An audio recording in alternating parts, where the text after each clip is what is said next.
called Youth Entrepreneurs Business for Breakfast. We are excited to have with us today the three founders of Advisors Excel, David Callahan, Cody Foster, and Derek Thompson. And I know they will inspire each of you with their amazing stories. I first became involved with Youth Entrepreneurs in 2009 as a business plan advisor at Highland Park High School. Last year, I joined the Topeka Advisory Council. My meeting with Kylie was one of several meetings I had when I first came to work at the foundation in 2009. I was instantly struck and inspired by the opportunity to engage students in practical situations where they can learn to think like an entrepreneur. Watching the students' self-confidence grow as their business knowledge grows is just a tremendously rewarding experience. I can vividly remember a student coming to me telling me that she was not going to complete the class. We talked about the consequences of quitting and the likelihood that she would regret her decision. I was thrilled to show up the following week and see her there. She not only went on to complete the class, but she attended college that fall. I just really want you guys to know that this is an amazing program and it really does help students realize their potential. I'd now like to direct your attention to the screen for a short video about youth entrepreneurs. Imagine gaining the tools and resources necessary to succeed as an employee or entrepreneur while you are still in high school. Founded in 1991, Youth Entrepreneurs is a year-long business and entrepreneurial class helping high school students turn their passions into a pathway to prosperity. From an innovative curriculum to on-the-job experience, YE teaches around 1,000 high school students throughout Kansas and Missouri how to think like an entrepreneur while giving them practical business skills. Meeting new people, getting a sense of the business world, and making connections were all a part of this great program. YE has taught me to learn from my failures and just to never give up on my dreams. Statistics continually enforce the positive impact YE's year-long elective class makes in students' outlook on the future. Through summer partnerships with local businesses, hands-on learning at market days, business plan competitions, and volunteers from the business community, students learn business planning, ethics, goal setting, and leadership skills, giving them the confidence to succeed. Each year, YE awards more than $130,000 in scholarships and venture capital funds, helping students pursue higher education or start a business. Graduates of the program continue to have opportunities to network, earn scholarships and venture capital funds, and gain additional skills. Join us in making a difference.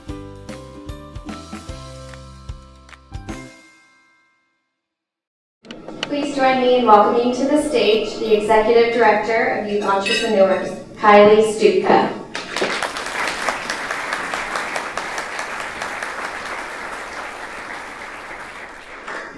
Thank you, Anya, and thank you, Topeka. Look at this room. It's full. We are so excited. I was just telling you guys down here, I'm not sure what kind of magic you bring, but you can sure fill a room. It's been easy to fill the room today, so we're so very excited to have you here. Obviously, we wouldn't be here without our presenting sponsor, so can we have a big round of applause today for Security Benefits, who's presenting this program to you today.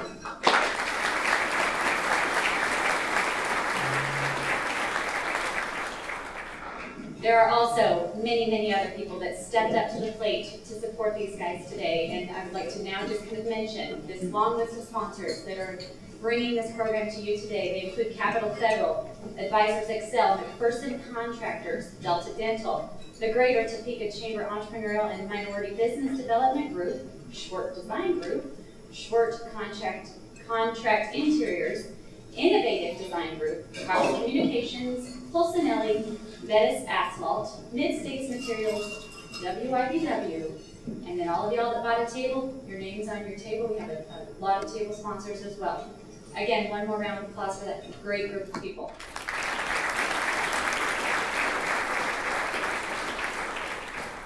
So you saw a little bit about what we do in the video, just kind of a snapshot. But I gotta tell you that we couldn't do what we do without teachers, obviously without volunteers, without folks in the community that are sponsoring us, without board members, without advisory council members. We've got all of you in the room today, and I'm going to have you stand But first I want to mention the schools that we have in the room today. We've been in Topeka High, Topeka West, and Haslam Park for many, many years. This year we added Hope Street Academy. We also have in the room with us, we're very pleased to have guests from Washburn Rural. Not a youth entrepreneurs program, but a program that these are the programs that are thinking about joining in with us. Silver Lake, Seaman, Mission Valley, and Shawnee Heights. Like I said, we have a lot of volunteers. We have advisory council members. Our vice chair of the board, Mr. Bill Hanna, is with us. He's sitting back there at the Coke table as well. All of you that I've mentioned, teachers, students are in the room, schools, volunteers, advisory council members. Would you all please stand so that the room can get a feel for the community that it takes to pull this thing off?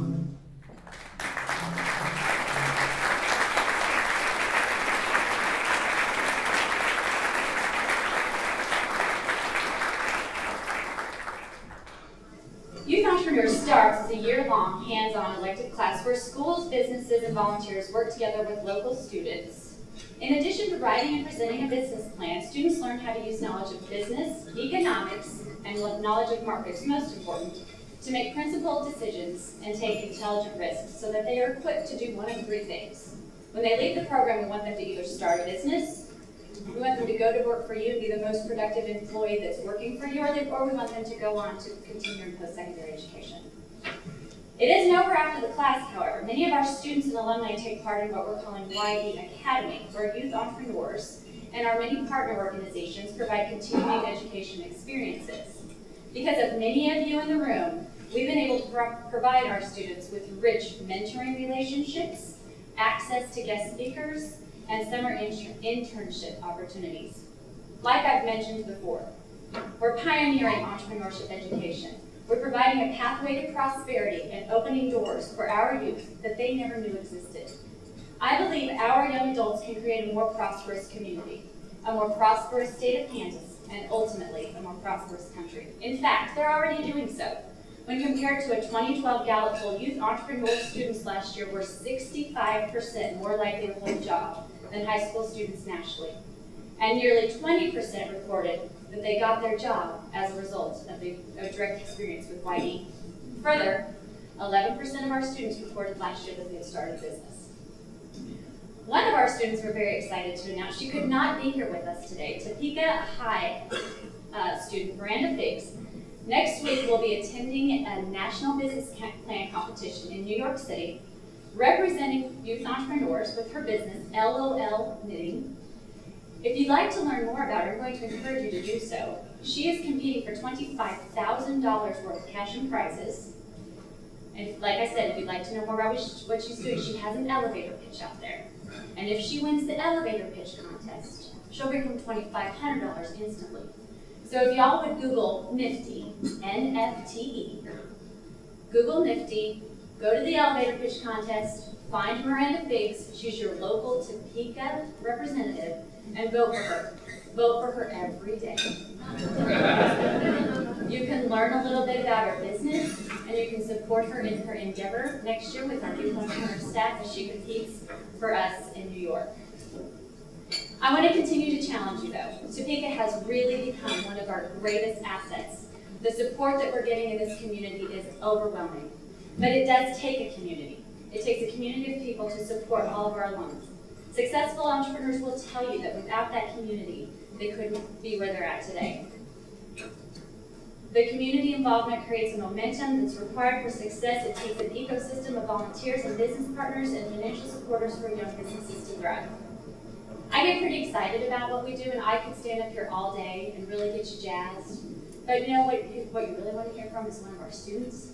So at this point, I'd like to introduce Ms. Shantae Mitchell to talk to you a little bit about her experience. Shantae?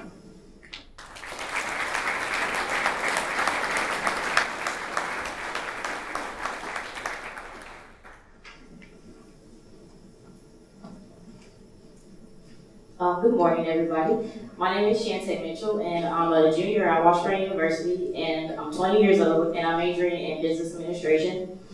And the reason I like to mention that is because a lot of people see me and they're like, "Oh, you're so cute. Are you starting like your sophomore year of high school?" And I'm like, "No, I'm in college." But I was asked to speak at this event, and the entrepreneur in me asked, if I do this, what's in it for me? So with a little bit of incentive, I decided to come speak to this, and I just think it's really important. And I joined YEK when I was a sophomore in high school, and for some of you students in here that went to Topeka High, I had Mr. Moore, and he always would see me in the hallway. He's like, I have this great class for you to get involved in. And I'm like, okay, what is it? What's it called? And he said, entrepreneurship. And at the time, I didn't really understand what that was. I was like, okay, it sounds really cool. It sounds kind of smart. I'm gonna say I'm in that class. And so I decided to take entrepreneurship.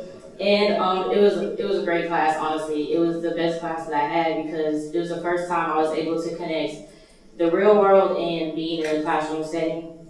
A couple things that we did in the class, we had a market day, and we were able to make a product and sell it to students that were having lunch that day at Topeka High. And I think we sold like hot wings and some other cool little snacks, and we were able just to see how we could just market to the students and talk to them, and that was a really great experience. And we also made business plans in the class, and that was the best part for me because we actually got to talk to different business professionals that came to our class, and they would help us with our business plan. They talked to us about like different things that they did at their jobs and their careers, and I didn't get to see that a lot growing up in high school, and it was just really nice to see that I could do other things besides just be an athlete, and I wasn't very coordinated, so I couldn't do that anyway, or like be a singer or anything like that. Like I wasn't into any of those things, so I was able to see all the different opportunities that were out there for me.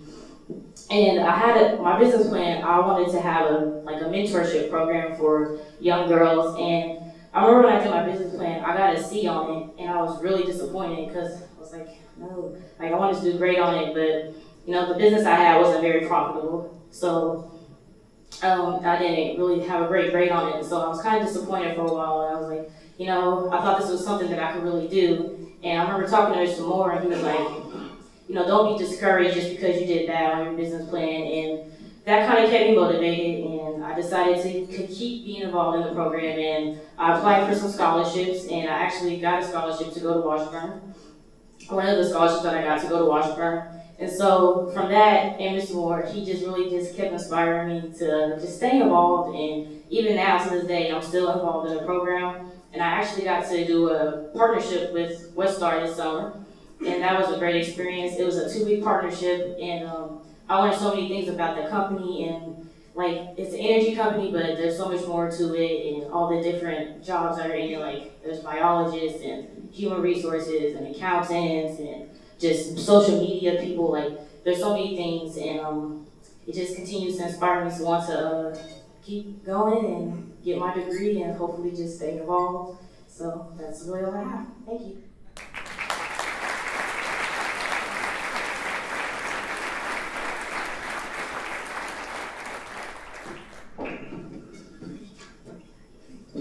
Thank you, Shantae, for sharing your story with us.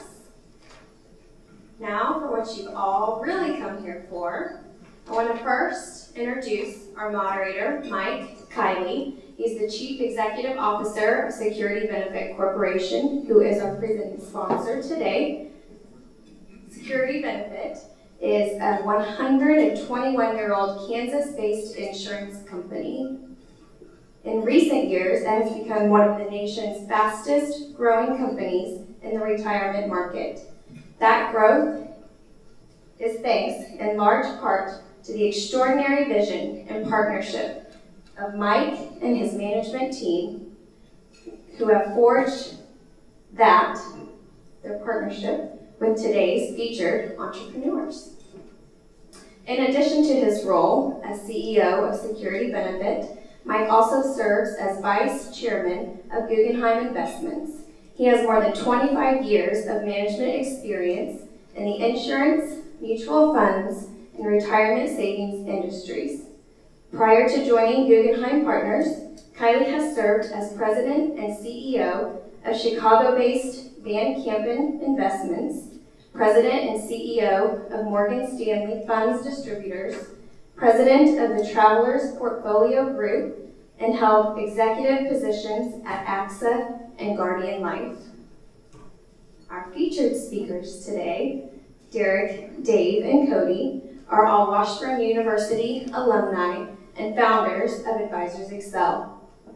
Advisors Excel is an independently owned insurance marketing organization focused on helping independent advisors increase their life and annuity business.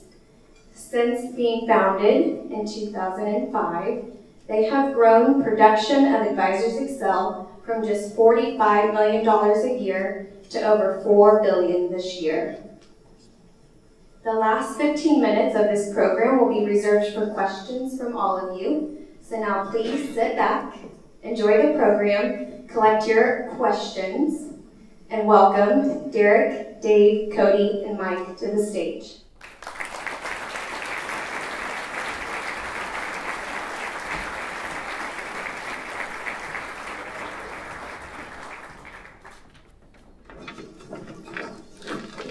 Thank you, Anya, for that very warm introduction.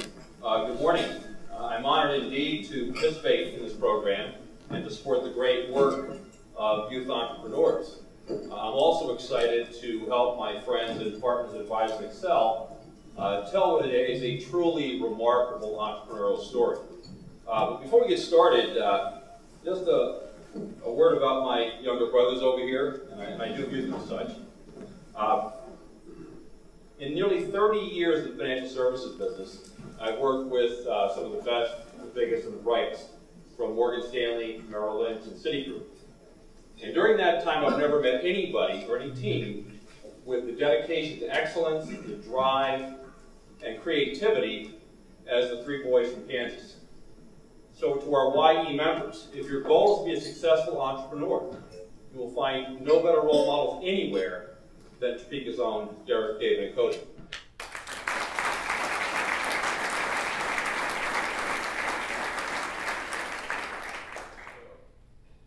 All right, Security Benefit and Advisors Excel have been successful business partners for several years.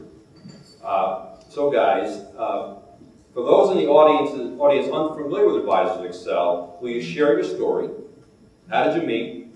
How did you form the company? And did you really use every penny you owned to start it? Go for it. We're going to keep pointing to each other.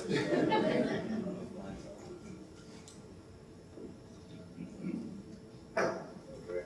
Can you hear me now? Try not to let everyone down. Some high expectations. You know, this was actually the first job out of college, not Advisors Excel, but it's been a similar business. It's here in Topeka. Dave and I were roommates in college at Washburn, so we've known each other for a long, long time. Derek and I started at this company on the same day, so we've known each other for a long time too. And you know, I guess ultimately what led us to start the company, I think all of us have some entrepreneurs in us. Grew up with family that were entrepreneurs, but I think ultimately we were just frustrated with where we were at. We didn't really enjoy what we did, so woke up every day and went to work not really enjoying what we were doing, and decided that maybe we could do something a little better. So we did. We left, started in February of 2005. It was about every penny at that time, so pretty darn close that we threw in. And what do you guys add to that?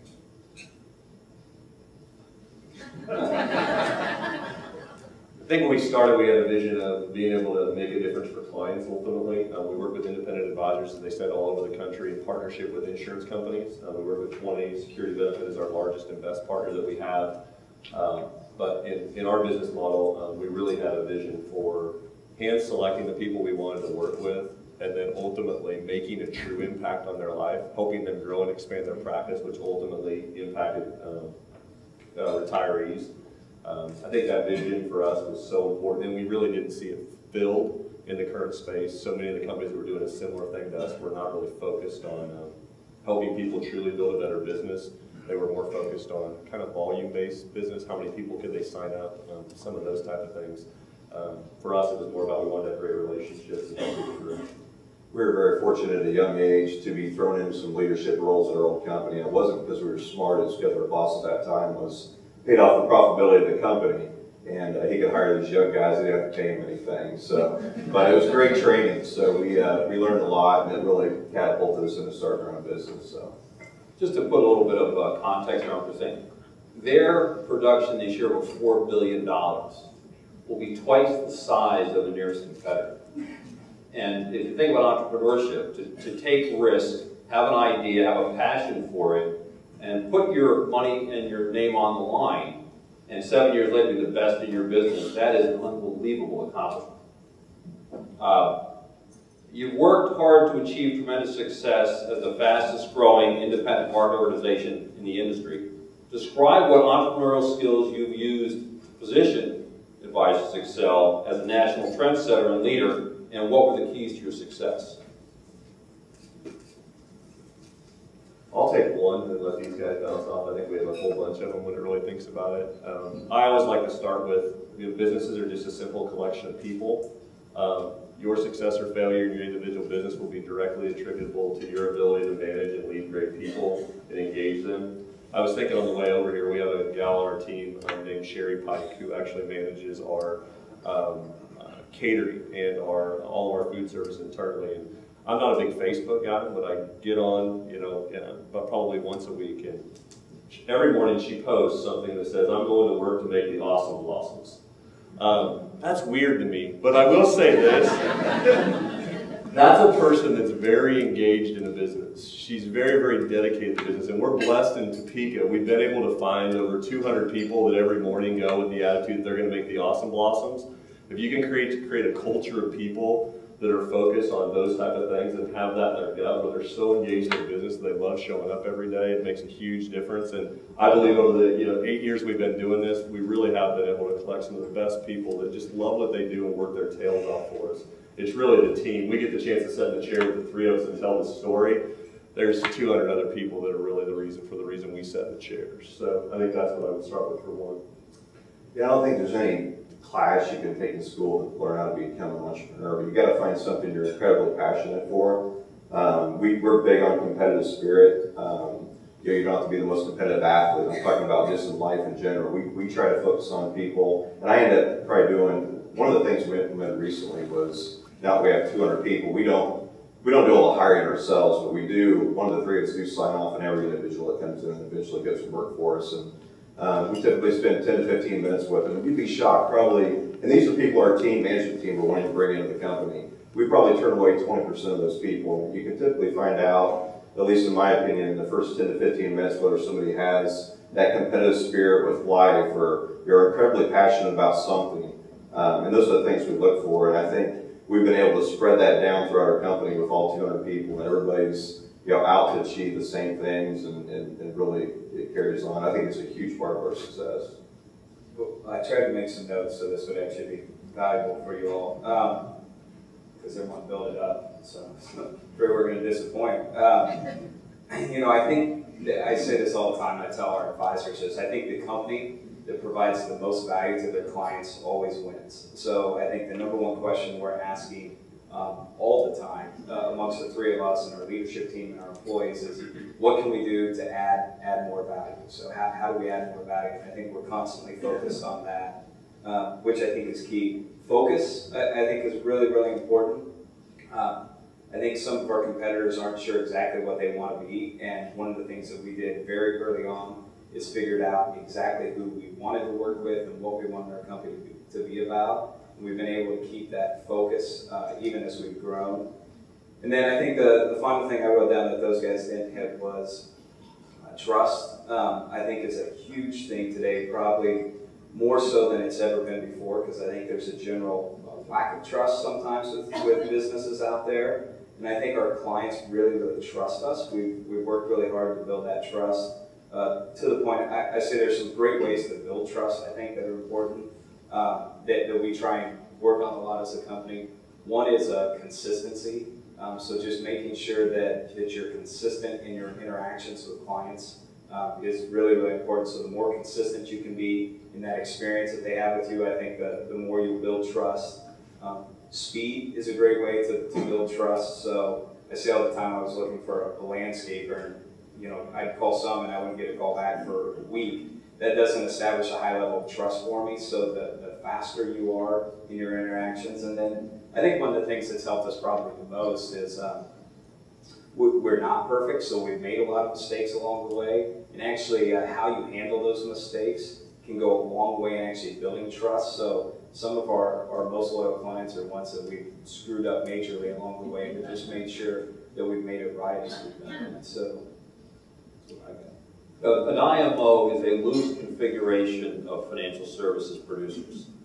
The only tie these guys have to their advisors is the quality of the service, the quality of their support, their responsiveness, and their ability to make those advisors more successful, therefore advisors excel. And their passion for responsiveness is things that impressed us over time. They never let the sun set on a question or a concern, and they have a real down-home, straight Midwestern work ethic. They confront issues head on. Your mission statement is very simple and straightforward. Never forget that our advisors are our clients. How does an advisor feedback play into building advisors excel? You know, we talk all the time, without our clients or our advisors, we don't have a job. And we preach that to the people answering the phones every day, to the people processing the business, is when that advisor picks up the phone and calls our company, they should be the most important thing at that moment. And it should be that way all the time. So I think often businesses forget that. And Cody mentioned the landscape, and you just think about it when you walk into some businesses, whether it be a restaurant or a landscaping business, it's just how they interact with you immediately. Are you the number one priority for them at that moment? And I think often that's one of the big things businesses miss. It seems awful elementary to me, but you'd be shocked at how often people miss those opportunities. One thing I would challenge everybody that's a business owner to consider is how often do you as the business owner talk to your clients?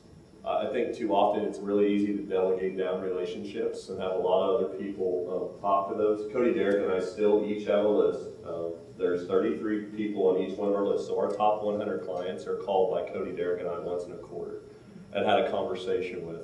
And again, typically we try to add a little value, but ultimately we're on that call to see if there's ways we can make a difference in their business that we're not doing now, and if there's things our business can do differently. I'll just tell you right now, those are scary phone calls. They're not a whole lot of fun, because I'll just be blunt, a lot of those phone calls do end with, I expect you to do this. But you know what? If you're able to commit to a time frame to do that and actually execute on whatever they ask, you just build a client for life. Not easy to do. I will throw that out there as just an actual idea. It's not easy, but when you do it, you'll be amazed at the feedback you'll get about your business. And again, I'm not real technologically based. I listen to some 3 all great, so we don't do a lot of email survey stuff. It's just, I look at it kind of the Kansas way. Just call out and talk to people.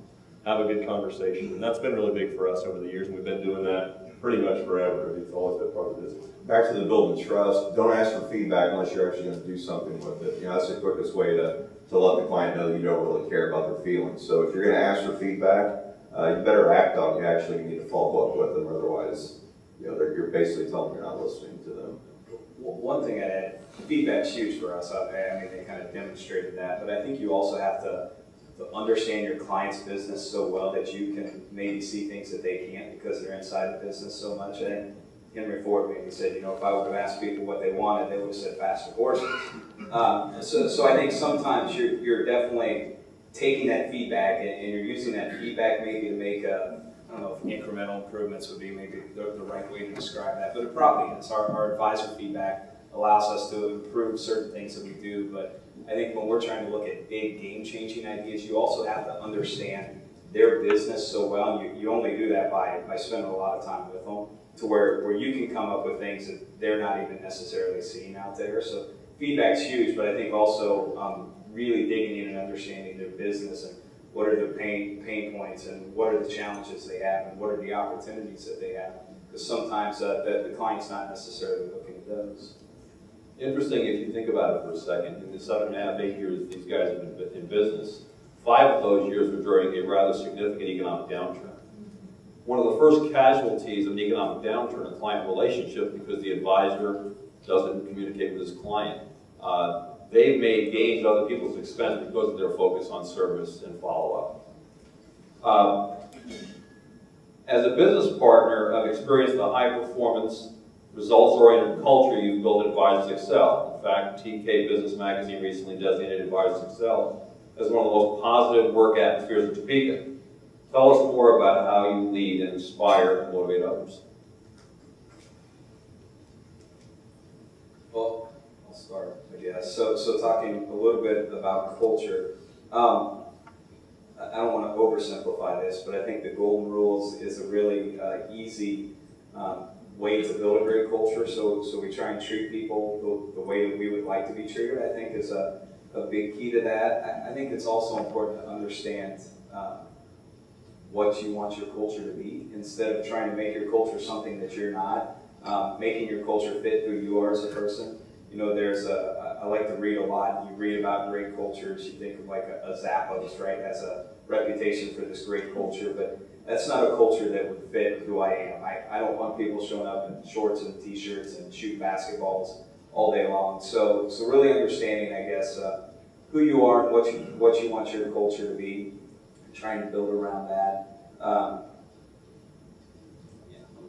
I think once you establish a culture, you know, one of our biggest challenges, and it'll probably be a later question, is, you know, in the last 3 years we've hired 150 people, and really keeping the culture that we try to set up from the beginning, we often call it horizontal accountability. And we have 20 to 30 core people that really help us get the business off the ground, and it's those people that are driving the culture through the business, not so much the three of us at this point. And we're on the road. We spend half of our time out traveling, seeing clients, and doing different things. So it's really the people, that core group that helped us start the business, that are driving that culture throughout the business now. I think just one thing on the employees, because I think that's a key point. Derek talked about it a little bit. A friend of mine told me, he said, every single person you hire has the potential to change your culture. So make sure you're hiring good people. So I think, you know, I think we kind of understand things that are pretty important to us, family, faith, some of those things, and we try to hire people that have a similar background, and those things are important to them, and I think that makes it a lot easier too. I'll just throw out 3 kind of executables that I think about that are big for us. Many people have heard this. People join a company a lot of times because of compensation and benefits. People leave the company because they don't get recognition. Making sure you have a significant recognition program in your business that you consistently focus on and dedicate to is big. In our case, we do some individual recognition, but one of our big recognition points is, this may sound crazy, but we do an annual incentive trip for our staff. Where in the event that we achieve the goal, we take the whole entire company and their spouses on a trip. We chose kind of the Mexico all-inclusive because it doesn't cost them $1 to be able to go. It's completely free. They don't have to spend anything, and we take them down there for 3 days. Some of you may be sitting in your chair going, man, that's got to be really expensive. Probably it's maybe the single most valuable thing that we do in our business from a financial standpoint. You wouldn't believe the engagement we get from our team with that. You may not have to do an incentive trip. You can start small, but engaging people around a goal that they can achieve and getting something big is really, really big. And keep in mind, that's not monetary per se. I didn't give them a big cash bonus. I gave them an experience that they'll never forget. And for those that know people at our company, one of the huge values is back to Facebook. We make our applicants, people applying to our company, following that incentive trip is as aggressive as you would see it any other time, because basically everybody posts all these pictures on Facebook, and then all these people are like, oh my goodness, I can't believe your company does that. So aligning your goals and giving a big time recognition that's not cash based is big. And then I'll talk about a second thing from a compensation base, because I think it's big for us. We've never changed our compensation for a negative. No picking on our old company too much, but they did it a lot, and I see a lot of organizations that do it. When we have people come into our organization, we've had a comp plan for 8 years that's never changed for anyone. The only time it's changed, I shouldn't say it's never changed. The only time it's changed is truly for the better. When I say that, it's not a sales job. It really is for the better. It really improved their situation. So I think people like what they can count on. They like consistency in those areas, and that really, I think, has helped our culture through that process. It's said that every entrepreneur starts with a dream, and youth entrepreneurs encourages students to dream big. What qualities do you think an entrepreneur should possess to dream big?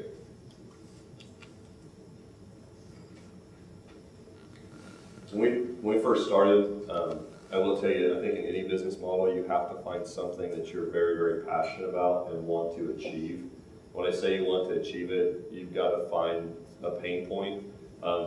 In our case, I'll let Derek actually tell this story about when we first started a little bit.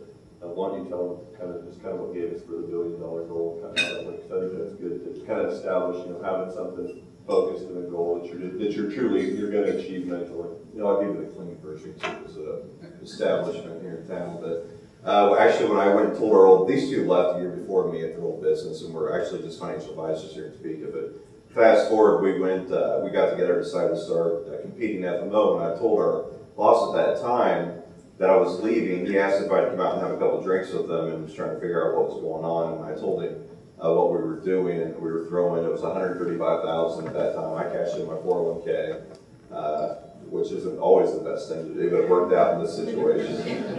Dave took out some loans on his cars and borrowed some money from his parents, and I think Cody had some inheritance money or something. But, yeah, I come from lots of he's the country club kid or something. So I basically told him that story, and he's like, "You've got to be kidding me! Somebody's giving you money. One of these insurance companies giving you money to start this." And I was like, "No, that's really the story." And he's like, "There's not a chance in heck that you guys will ever make it." And so that's, when somebody tells you that, looks you in the face, and Tim and I across from each other, my blood started flowing. I really wanted to come across the table and grab him by the neck, but I was like, you know what? I'll go back and tell that story to Dave and Cody, and I did. And his goal is always to do $1 billion in premium.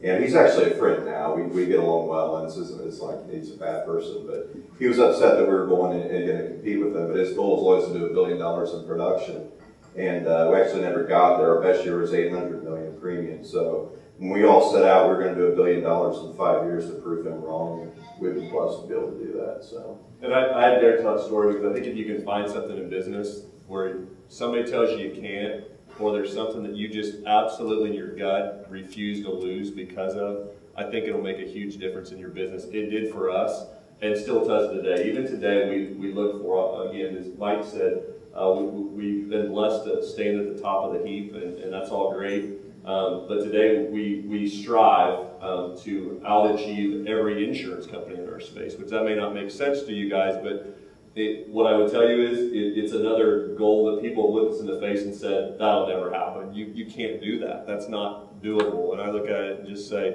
yes, it is. It is doable, and we're going to do it, and we're excited to do it, and we're passionate about it because we help our clients and make a difference. So if you can find something from that standpoint, I think it's really big. Yeah, there's something to putting your own capital on the line, too. And we get hit up often by people wanting to invest in opportunities. And the first question is, how much are you investing in this? And people get pretty passionate about what they do when it's their own blood, sweat, and tears on the line. So passion's key. I also think, especially because there's a lot of students in here, and I've been somewhat involved with youth entrepreneurs for the last year, so I've got to see the business plan competitions and some of the awesome things that they do. And there's this, sometimes there's this glory around owning your own business, and it sounds really cool. Don't ever mistake the fact that you have to have an incredible work ethic, and you have to work really, really hard if you're going to be an entrepreneur. So I think work ethic is something that's not talked about enough sometimes when it comes to starting and running your own business. I think it's key. You're never going to meet any great company where the people don't work extremely hard. So I'll never forget, we had an employee who left us to go out, and he was going to start his own company. Which is great. It'd be kind of hypocritical to downplay that or not encourage that. But the reason he was leaving is because the 40 hours a week he was working at our place was just too much. He didn't have enough free time, and the business made it about 8 months. So you're going to have to work hard. I think it's key. I think the other thing that's really important is you've got to know or be able to market your business. If you can't market your business, you can have the greatest thing in the world, but if you don't know how to market your business and get people to learn more about it, you're going to struggle as a business also. So those are a few of the keys. I think that having had the pleasure to work with these guys for the last 3.5 years, I really believe what makes a great entrepreneur, and they embody it, is that your job is your hobby, it's your passion, it's what you think about all the time. Not with a compromise with family and community, but that drive encourages others to work for you or with you. And the notion of skin in the game. When 3 young men take all that they've got in the way of savings and put it on the table to start a business, failure is not an option. And I think they recognize it every day. And my biggest worry about them is they'll be just just three rich guys. But knowing their work ethic and their devotion, that's not likely to happen. Knowing you personally, you're driven, you're focused, you're dedicated to your business and your clients. You also are passionately devoted to your families. Share with us how you prioritize between work, play, and community service. I can start. I'm going to learn something.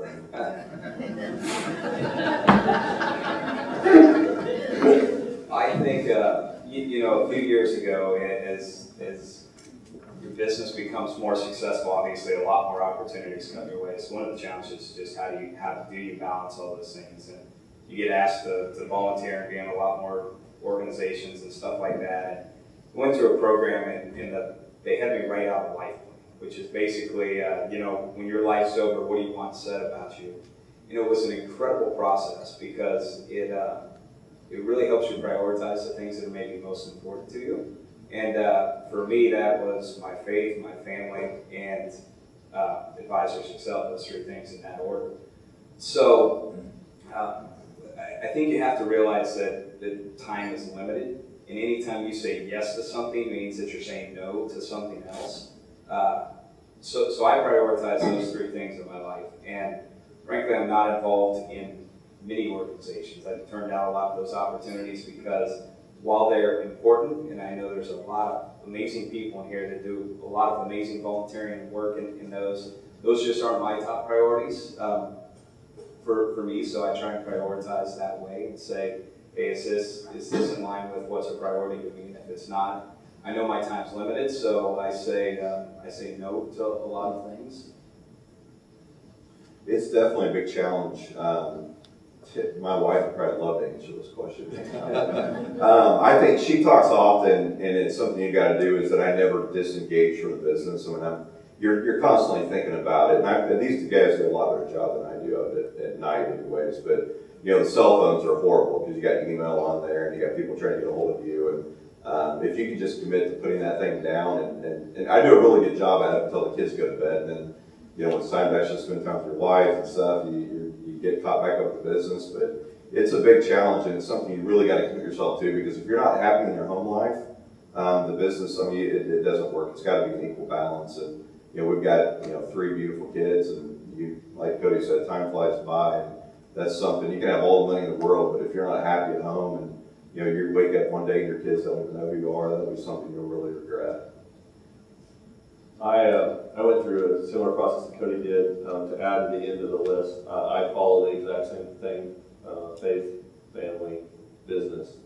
The things I would add to the end, which I know these guys all do too, but it would be fitness, and then I leave the last one as fun, to make sure I've got some basically away time away from things. Each year my wife has got comfortable with, I go to the public library in between Christmas and New Year's, and I sat there for between 6 and 8 hours with a piece of paper with those 5 words on them, and I try to set one goal in each area to personally improve myself. And then I look, and then I put it up on my deal at home. So the bathroom, you'll see this list of these 5 things, and I look at them every day, and I don't like to lose at all.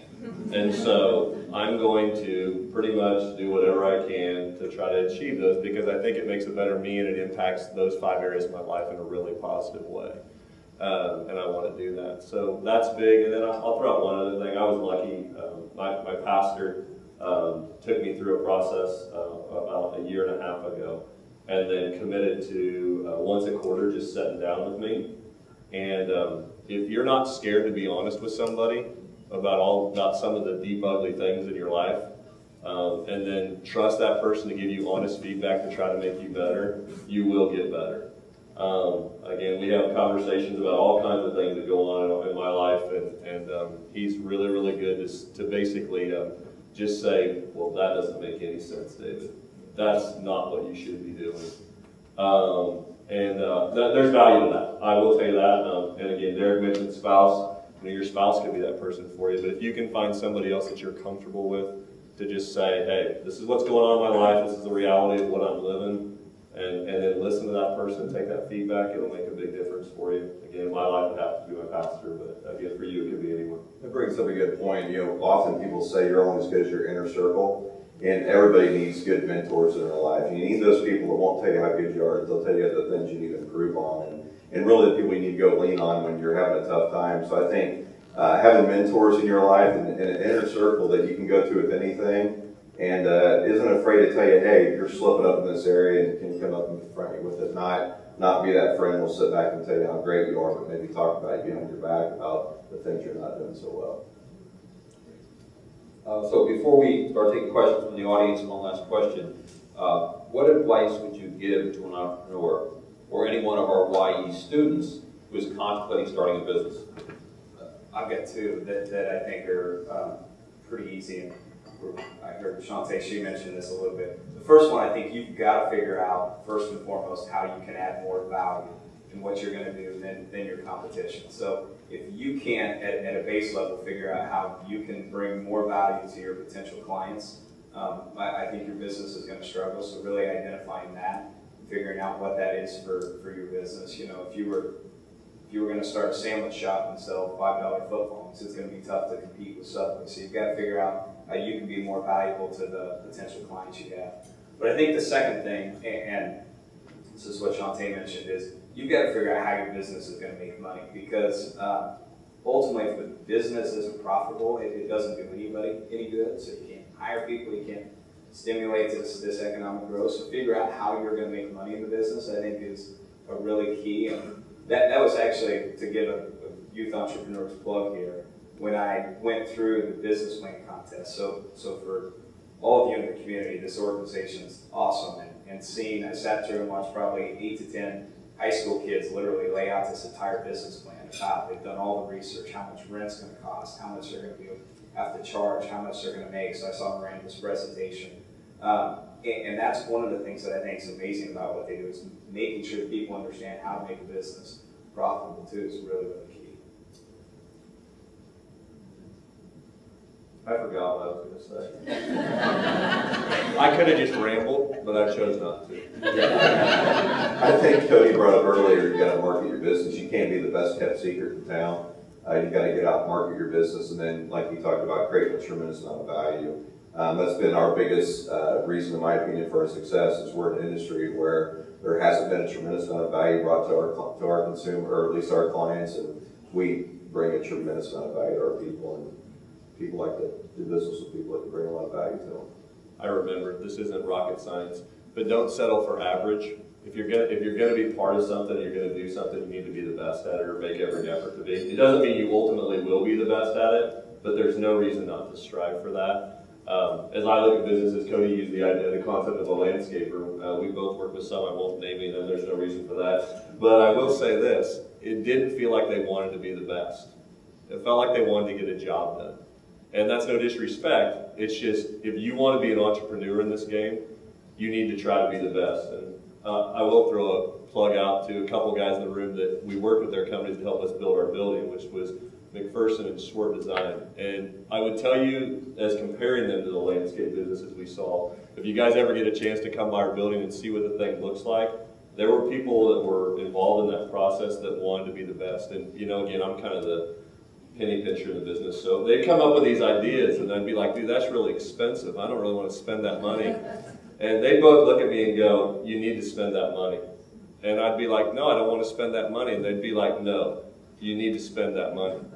And I'm like, you know what? You guys are trying to be the best at their job. They're trying to do the best thing. They respected our wallet and wanted to do the best.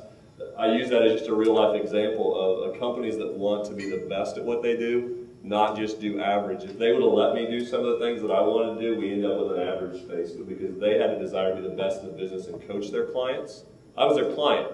They chose to coach us. We ended up with one of the best spaces in Topeka. We're proud to have it, thankful for that. So that's an example of how the best really get there. What he didn't tell you is there's 3 of us and 2 outposts, 1. All right, questions from the audience? We have microphones.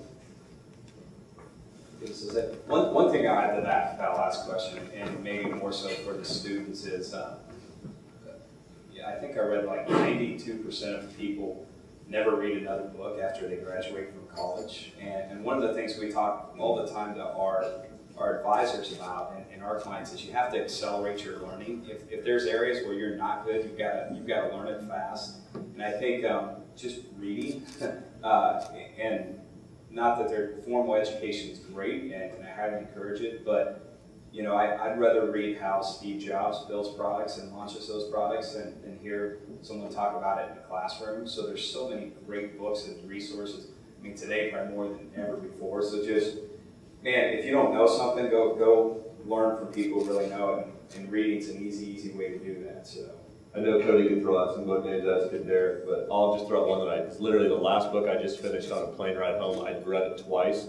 And I would tell you, if you're in the newer phase of your business, if you're in the small business phase where you've got 4 or 5 employees, E-Myth Revisited is probably one of the best books you'll find by Michael Gerber. I just reread it personally, and literally, it will explain your business better to you than you probably currently understand it. It makes a difference for our, again, it made me think some things differently about our business at 200 people, but I guarantee it would have made a big difference, or made a big difference when we had 10 people. So, just to throw out a name. Just say the name of the book again. E-Myth Revisited by Michael Gerber. I think it's G-E-R-B-E-R, I think. All right. Any questions? When your business kind of became bigger and exploded, why did you stay in Topeka? Why didn't you go to a major city? We've got that question a lot, and we actually get that question a lot, which is, you know, it honestly confuses me a little bit. I don't necessarily understand it. Topeka to me it's actually just where I'm from. So now I didn't grow up here, but my family's here, and it's just kind of where I'm rooted. I think it's where all of us are rooted. The employees that work for us are rooted here, and we've never had problems finding great people. You know, we talk all the time between Kansas State, Washburn, KU. I mean, you've got so many great colleges here, and there's just a lot of opportunity, I think, here. So for us, I don't know. It's just I've heard people ask that, and that thought never really crossed their mind. So. I'll throw out one other thing I think is really cool about Kansas. You know, they asked us about our business company culture. I think the Kansas culture is actually an unbelievable culture for the type of people we want to work with. We get the opportunity, all three of us to say opportunity. I don't know so much we love it, to travel all the time. And so, you know, we're on the East Coast, we're on the West Coast, we're all over the place. And I'll be blunt, I like the people in Kansas a lot better than I like anywhere else. I'm just going to say it. I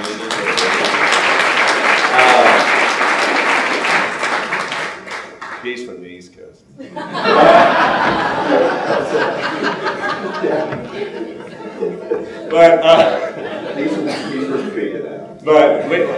But with that said, you know, the heart, because we talk about a lot of the traits that we want out of people, we expect out of people, work ethic, family, faith, the things that are important to us, we find it here, and we're proud to be here, and wouldn't want it any other way. I think a lot of people find it, and not to speak for Mike, but I think there were a lot of concerns when Guggenheim came in and purchased Security Benefit, and I think one of the things they found is, you know, we're going to move more resources here and invest more here than we are moving offsite. So I don't know how many y'all have hired now, but you know, there were a lot of people worried that's going to Chicago or New York or some of those places, and I think, you know, what they found is, man, the quality of people, the work ethic, the integrity, it's a great place for business. Yeah, let me just, I'll add to that as I'm an East Coaster from a family that's lived everywhere. And I'm 3 or 4 weeks days a week in this town. But I will tell you that at Guggenheim, we've made Security Benefit and many of the functions that are done at Security Benefit a hub for our other companies. We'll finish this year with 800 people. 580 of them are in Shawnee County.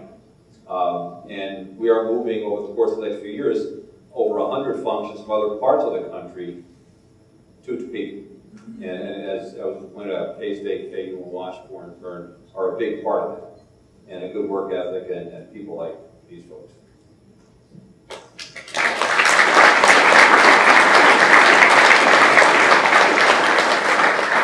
Any other questions? All right.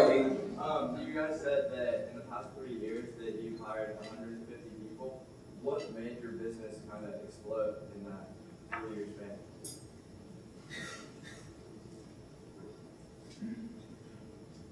You know, one of the big initiatives, actually, Mike said he's known us for 3 years. We actually decided, it's probably been one of the biggest business decisions we made, was we thought if we could create a proprietary product that only our advisors could sell, would be a big differentiator in the space, and it has been. You know, 3 years ago we didn't do any premium security benefit, and this year we'll do close to $3 billion in production with them. So, which has been really great for Topeka. Added a lot of staff at security benefit, added a lot of staff at our company, but that's been a big part of it. You know, the growth, and it's led into adding more value to our clients. So. Yeah, I don't know if our business really, I mean, it may appear that it's exploded, and I get that, but you know, it's because people just kind of see maybe the finished product and not all the digging ditches and hard work that went in behind the scenes. So to me, it's actually been pretty consistent growth. You know, it started with the 3 of us in over 8 years. You know, we've added at a pretty consistent rate. We've grown at a pretty consistent rate. Now that rate's fast, but it's been pretty consistent there. So I think it's a compound effect. You know, as the business has gotten bigger, 20% growth from $3 billion is a lot bigger than 20% growth from $100 million. So I think a lot of it's just adding to support. And one of the questions I would say we've done probably a good job of is it's not just growth for the sake of getting bigger and being a bigger company. I think we've grown to become a better company. So that question you've heard us say it a few times, but how can we add more value? What are services that we're not doing today that we should be doing or could be doing for our clients? We've added a lot of people just to support and bring more value to them.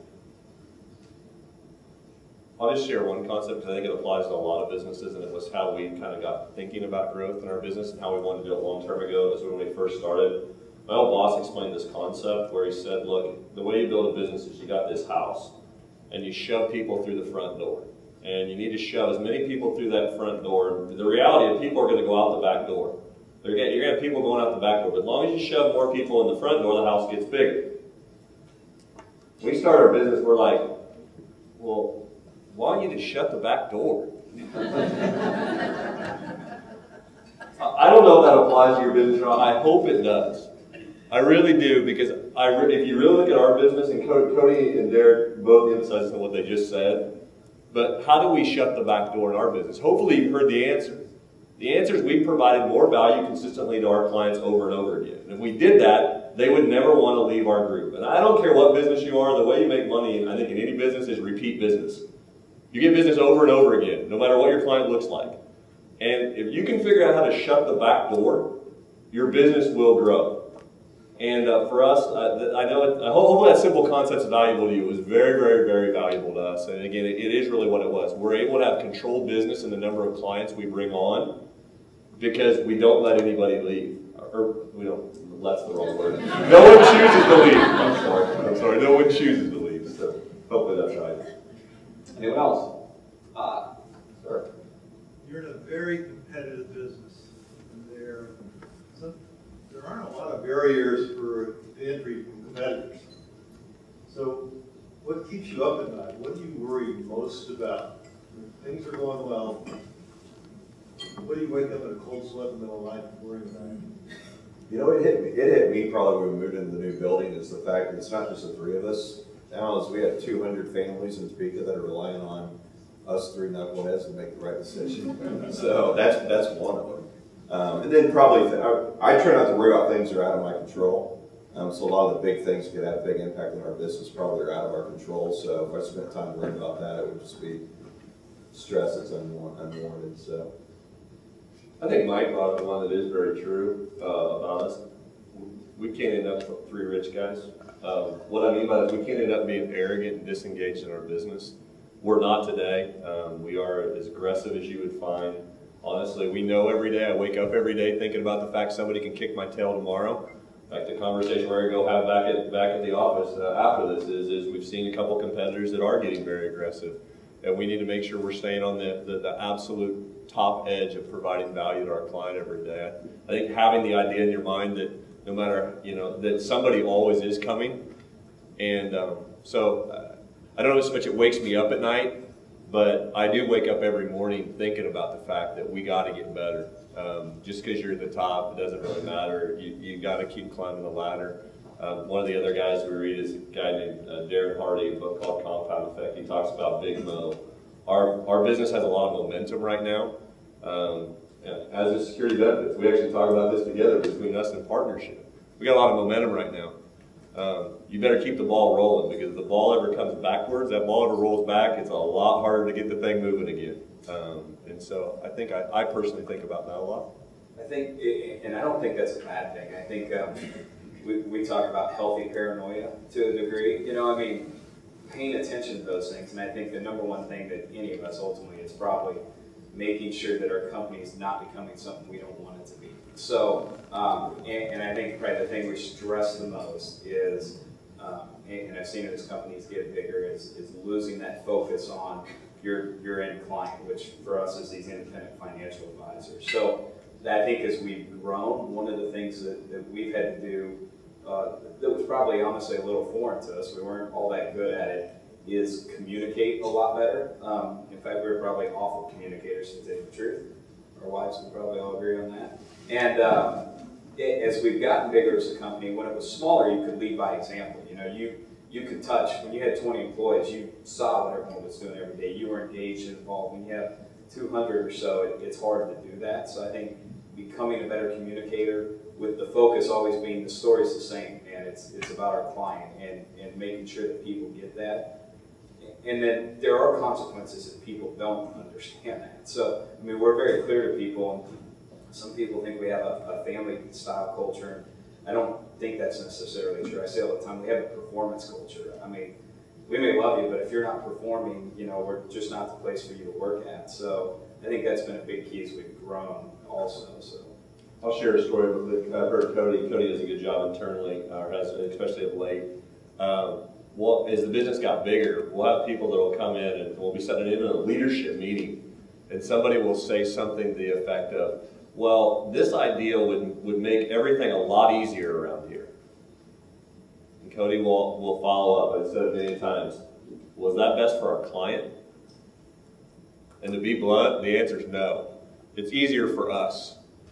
And that's not how you build a better business. And when you get bigger, a lot of times you'll be like, man, that's going to take a lot of work to do. That's going to be a complete disaster. It's going to be so hard.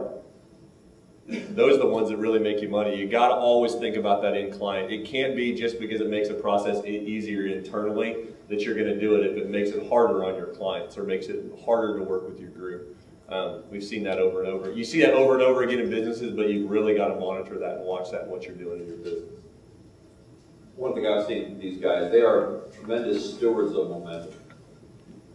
No matter how big they get, no matter how prominent their business becomes, you know, the most elusive thing, whether it's sports, politics, or business, is momentum. And they've done a tremendous job of keeping that ball rolling forward, and I think it's because they don't rest on their laurels. They do realize it's an easy, no barriers to entry business, and as a result, you're only as good as your next performance. Anybody else? Go. In respect of time, this is going to be our last question right here, and I'm going to walk over this way with the mic. So just to respect everyone's time, this is going to be our last question. Okay. Thank you. I'll make it an easy one then, okay? On behalf of everyone in the community, I think I can honestly say that we're very proud and appreciative of what all of you have accomplished in your companies, accomplished in our community. But just as you have continued to strive towards excellence, our community needs to strive towards excellence so we can support your company, security benefits, and others. So what advice, if you're one of our top 100 clients, and we're calling you, what advice, what could we do as a community to continue to add more value to enable you to continue to grow in Topeka?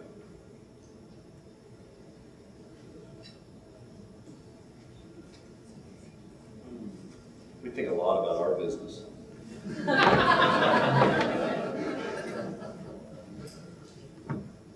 I think anything you can do to make Topeka a great place to raise a family and come to work. I mean, attracting talent outside, you know, maybe they grow up in Kansas City, go to KU, and then maybe raise a family in Topeka or vice versa with Manhattan. So anything we can do to grow the community and make it a great place to live and raise a family would be great for our business.